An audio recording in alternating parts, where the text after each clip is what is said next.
என் அன்பு சகோதர சகோதரிகளே, ஆண்டவரும் உலக இரட்சகருமான இயேசு கிறிஸ்துவின் இனிய நல்ல நாமத்தில் என் அன்பின் வாழ்த்துக்கள்.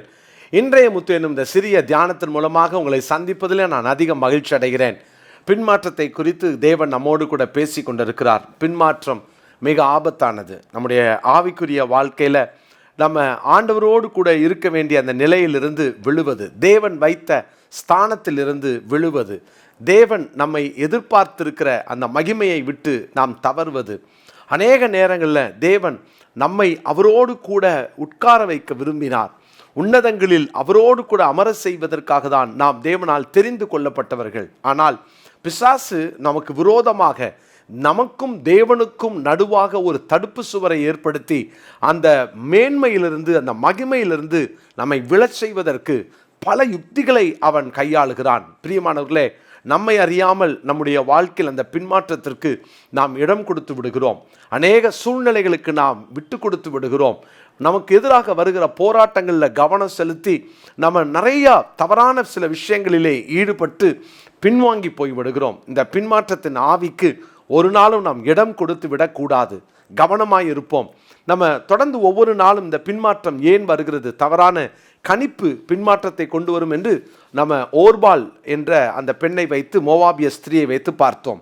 நேற்று தினத்தில் தவறான ஒரு ஓட்டத்தை குறித்து நம்ம தியானித்தோம். தவறான ஓட்டம், கவனமாக இருக்கணும். ஆண்டவர் நமக்கு அந்த கிருபைகளை தருவாராக. பிரியமானவர்களே, இன்றைக்கு இன்னொரு வார்த்தை நான் உங்களுக்காக சொல்ல விரும்புகிறேன். உன்னத பாட்டின் புஸ்தகம் 5ஆம் அதிகாரத்தின் 2-3 வசனங்களை நான் வாசிக்கிறேன். உன்னத பாட்டின் புஸ்தகம் 5ஆம் அதிகாரம் 2-3 வசனங்களை நான் வாசிக்கிறேன். நான் நித்திரை பண்ணினேன், என் இதயமோ விழித்திருந்தது. கதவை தட்டுகிற என் நேசரின் சத்தத்தை கேட்டேன். என் சகோதரியே, என் பிரியமே, என் புறாவே, என் உத்தமியே, கதவை திற. என் தலை பனியினாலும் என் தலைமயிர் இரவில் பெய்யும் தூறலினாலும் நனைந்திருக்கிறது என்றார். என் வஸ்திரத்தை கலற்றி போட்டேன், நான் எப்படி அதை திரும்பவும் உடுத்துவேன்? என் பாதங்களை கழுவினேன், நான் எப்படி அவைகளை திரும்பவும் அழுக்காக்குவேன் என்றேன். நமக்கு நன்றாய் தெரிந்த ஒரு பகுதி. நேசர் இப்பொழுது இந்த சூனமித்தியை தேடி வருகிறார். அப்பொழுது இவள் இருக்கும் அந்த வீட்டு கதவை தட்டுகிற அந்த சத்தத்தை அவள் கேட்கிறாள். பிரியமானவர்களே, அவர் நம்பி வந்தார், தேடி வந்தார்.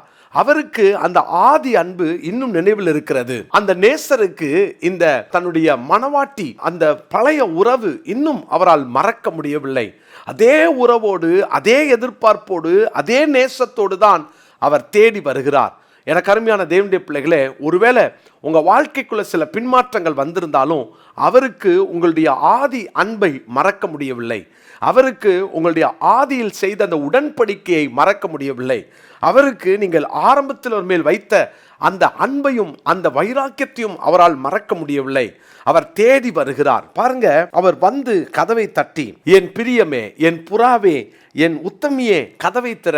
ஆனால் இவளுக்குள்ளாக நேசருக்கு கதவை திறக்கக்கூடிய இருதயம் இல்லை. பிரியமானவர்களே, நம்பி நேசர் இன்றைக்கும் உங்கள் அநேகருடைய வாழ்க்கையில் கதவை தட்டுகிறார். காலையில் எழுந்து ஜெபத்துக்கு எழுமுன்னு கதவை தட்டுறாரா? என் கூட கொஞ்ச நேரம் பேசுன்னு சொல்கிறாரா? நான் உன் கூட பேச விரும்புகிறேன், கொஞ்சம் பைபிளை திறன்னு நேசர் சொல்கிற சத்தம் கேட்குதா? ஏன்னா ஒரு காலத்தில் அப்படி வாழ்ந்தோம் தானே. இந்த வார்த்தையை கேட்டுட்டு இருக்கிற நீங்கள் ஒரு காலத்தில் முழங்காலில் நின்று பைபிள் படிச்சிருக்கலாம், ஒரு காலத்தில் நல்ல ஜெபிச்சிருக்கலாம், ஒரு காலத்தில் நல்ல வைராக்கியமாக ஆண்டவருக்காக பக்தி வைராக்கியத்தோடு வாழ்ந்திருக்கலாம், நிறைய ஊழியத்தை செஞ்சிருக்கலாம், ஆண்டவருக்காக உண்மையா சோல்ட் அவுட் ஃபார் கிரைஸ்ட் அப்படின்ற ஒரு நிலைமையிலிருந்து இன்னைக்கு உங்க தனிப்பட்ட வாழ்க்கையில கதவை பூட்டிட்டு நேசரும் இல்லாமல் நீங்கள் வாழ்ந்து கொண்டிருக்கிறீர்களோ, உங்களுக்கும் நேசருக்கு இருக்கிற உறவு உடைந்து போய் விட்டதோ? இந்த வசனத்துல பாருங்களேன், நேசர் வந்து கதவை தட்டும் போது அவள் நேசருக்கு கதவை திறக்கவில்லை. அவள் நேசருக்கு சில சாக்கு போக்குகளை சொல்லுகிறாள். ஐயோ, நான் காலை கழுவிட்டேன், பாதங்களை கழுவிட்டேன், திரும்ப நான் அழுக்காக்க மாட்டேன், வஸ்திரத்தை நான் கலற்றிட்டேன், திரும்ப நான் எப்படி உடுத்துவேன் என்று சொல்லி அங்கே நேரம் கடத்துகிறதை நாம் பார்க்கிறோம். எத்தனை சாக்கு போக்குகள்! பிரியமானவர்களே, ஒருவேளை உங்களுடைய வாழ்க்கையில் இன்றைக்கு அந்த ஆதி அன்பிலிருந்து விழுந்ததற்கு 1000 சாக்கு போக்குகள் சொல்லலாம். ஆண்டவர் அதை ஏற்பாரா? அது அவருக்கு ஏற்புடையதா இருக்குன்னு நினைக்கிறீங்களா? பரவாயில்ல, ஆமாதான், நான் உன்னை புரிஞ்சுக்கிட்டேன், இன்னைக்கு ரொம்ப பிஸியா இருக்கிற, அதனால தான் என்னை மறந்துட்டேன்னு உங்களை பார்த்து சொல்வார்னு நினைச்சிங்களா? ஒரு நாளும் சொல்ல மாட்டார். அவருக்கு அவருடைய நேரம் அவருக்கு தேவை, அவருக்கு கொடுத்த கணம் அவருக்கு தேவை, அந்த ஆதி அன்பு அவருக்கு தேவை. அந்த ஆதியில் நீங்கள் காண்பித்த வைராக்கியம் அவருக்கு தேவை. நீங்கள் ஆதியில் தேவனோடு நடந்த அந்த நடக்கை தேவை.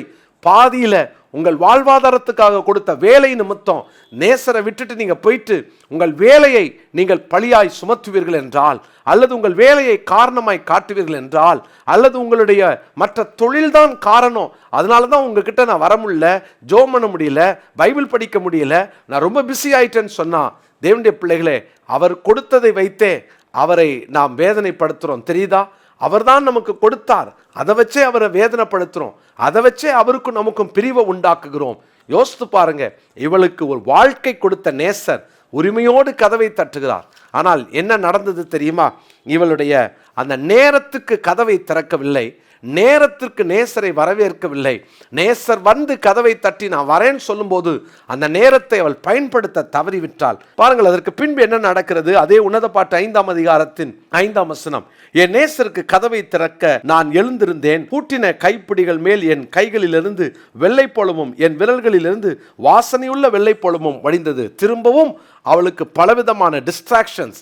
யோசித்து பாருங்க, நேசரின் கையிலிருந்து வழிகின்ற வெள்ளை போலத்தை மணக்கிறாள், அதை அவள் ரசிக்கிறாள், அதை அவள் வர்ணிக்கிறாள். நேசரை அவள் வரவேற்கிறதற்கு பதிலாய் நம்ம கூட அப்படிதான். நாம் மெசேஜ்ல நாம ஆண்டவர் பேசினார்ல, பயங்கரமா இருந்துச்சுலன்னு சொல்லி என்னென்னத்துக்கோ முக்கியத்துவம் கொடுக்கிறோம். நேசர் எங்கே? நேசர் எங்கே? அநேக நேரங்களில் நம்ம வாழ்க்கை அவர் கொடுத்த ஆசீர்வாதத்தை ரசிக்கிறோமே தவிர, ஆனால் அவரை நாம் வரவேற்கவோ ஏற்கவோ தவறிவிட்டோம். 6ஆம் வசனம், என் நேசருக்கு கதவை திறந்தேன், என் நேசரோ இல்லை, என் நேசர் போய்விட்டார். நீங்களும் போய்விட மனதா இருக்கிறீர்களோ என்ற வார்த்தையை தான் நம்ம தொடர்ந்து தியானிக்கிறோம். என் நேசர் போய்விட்டார். நம்ம இது வரைக்கும் நம்ம போய்விட்டோம் அவரை விட்டு. ஆனால் இங்கே நேசரே போய்விட்டார். கதவை தட்டி தட்டி பார்த்துட்டு போயிட்டாரே. ஒருவேளை ஒரு காலத்தில் ஜெபிக்கணுன்ற அந்த ஏர்ஜ் இருந்துச்சு, இன்னைக்கு ஜெபிக்கணுன்ற மனசு இல்லாமல், ஜெபிக்க ஒருவேளை உங்கள் இருதயம் இடம் கொடுக்காம எங்கேயோ ஓடிக்கிட்டு இருக்கலாம். தேவனுடைய பிள்ளைகளை அவள் கதவை திறந்தா, ஆனால் அவள் திறந்த நேரம் தவறான நேரம். நேற்று சொன்னேன், தவறான ஓட்டம், தவறான கணிப்பு, தவறான ஆசை, நிறையா இந்த தவறுகள் தான் நம்முடைய வாழ்க்கையில் பின்மாற்றத்தை கொண்டு வரும். நடந்தது என்ன தெரியுமா? அங்கே வாசிக்கிறோம் 7ஆம் வசனத்தில், நகரத்தில் திரிகிற காவலாளர் என்னை கண்டு என்னை அடித்து என்னை காயப்படுத்தினார்கள். நேசரை விட்டுட்டு நேசர் இல்லாமல் நகரத்தில் திரிகிற அவளை காவலாளிகள் கண்டு அடித்தார்கள். நேசர் கதவை தட்டும்போது திறக்காததினாலே, பாருங்க, உன் தேவனாகிய கர்த்தர் உன்னை வழியிலே நடத்தி கொண்டு போகும் காலத்தில் நீ அவரை விட்டதினால் அல்லவோ இதை உனக்கு நேரிட பண்ணினாய். நேசரை விட்டது நம்ம தான், நேசரை நம்ம தான் தொலைச்சிட்டோம். நேசர் போய்விட்டார். இன்னைக்கு ஒருவேளை நேசர் போய்விட்டாரோ உங்கள் வாழ்க்கையிலிருந்து, தவறான நேரம் பின்மாற்றத்தை கொண்டு வரும். ஜெபிக்க வேண்டிய நேரம், கதவை தட்டினவனை திறக்க வேண்டிய நேரம், தேவன் வாய்ப்பை கொடுத்த உடனே அந்த வாய்ப்பை பயன்படுத்த வேண்டிய நேரம். இந்த நேரத்தை மிஸ் பண்ணிட்டா நீங்கள் திறக்கிற எந்த நேரமும் அது தவறான நேரம். அட்லீஸ்ட் இந்த வார்த்தையை கேட்குற இந்த நிமிஷத்தில் ஆண்டவருக்கு உங்கள் கதவை திறப்பீங்களா? அப்புறம் பார்த்துக்கலாம் அப்படின்னா, லூக்கா சுவிசேஷம் 19ஆம் அதிகாரத்தின் 42வது வசனத்திலே, உனக்கு கிடைத்த இந்த நாளில் ஆகிலும் உன் சமாதானத்துக்கு ஏற்றவைகள் நீ அறிந்திருந்தாயானால் நலமாய் இருக்கும், இப்பொழுதோ அவைகள் உன் கண்களுக்கு மறைவாய் இருக்கிறது. உன்னை சந்திக்கும் காலத்தை நீ அறியாமல் போனபடியால் நமக்கு ஒரு வாய்ப்பை தருகிறார். எருசலேமுக்கு ஒரு வாய்ப்பை தந்தார். ஆனால் அந்த வாய்ப்பை நழுவ விட்டு தவறான ஒரு நேரத்தில் தான் அவர்கள் கண்கள் திறக்கிறது. என்ன பிரயோஜனம்? ஆண்டவர் நமக்கு நல்ல வாய்ப்பை கொடுக்கும்போது பயன்படுத்தி கொள்ளலாம். இதோ வாசற்படியிலிருந்து கதவை தட்டுகிறேன், ஒருவன் என் சத்தத்தை கேட்டு திறந்தால் நான் பிரவேசிப்பேன், அவனோடு போஜனம் பண்ணுவேன்னு சொன்னாரே, வெளிப்படுத்தின விசேஷம் 3:20. இன்னைக்கு நாமும் கொஞ்சம் நம்மளை சிந்தித்து பார்ப்போம்.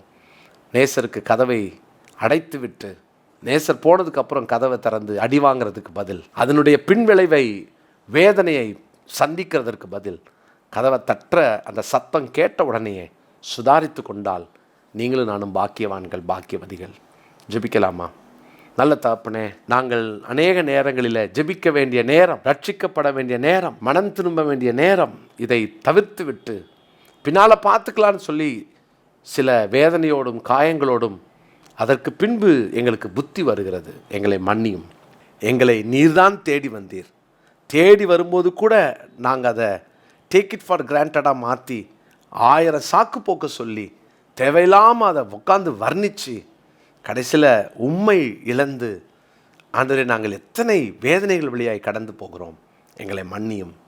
நீர் உணர்த்தின உடனேயே உணர்வடையக்கூடிய அந்த நல்ல இருதயத்தை இந்த வார்த்தையை கேட்கிற எங்கள் எல்லாருக்கும் தாரும். ஆண்டவரே, இன்றைக்கு எவ்வளவா எங்கள் மேல் அன்பு வைக்கிறீர் என்பதை உணர்ந்து உம்மை ஸ்தோத்தரிக்கிறோம். உம்முடைய கரங்களில் எங்களை தாழ்த்தி தருகிறோம், அர்ப்பணிக்கிறோம், ஒப்புக் கொடுக்கிறோம். தொடர்ந்து நீர் மகிமைப்படுவீராக. இயேசு கிறிஸ்துவின் நாமத்தில் எங்களை அர்ப்பணித்து ஜெபிக்கிறோம் நல்ல பிதாவே, ஆமென். பிரியமானது, இந்த நாளுக்குரிய மனப்பாட வசனமாக லூக்கா சுவிசேஷம் 19ஆம் அதிகாரம் 42ஆம் வசனம். லூக்கா 19:42. God bless you.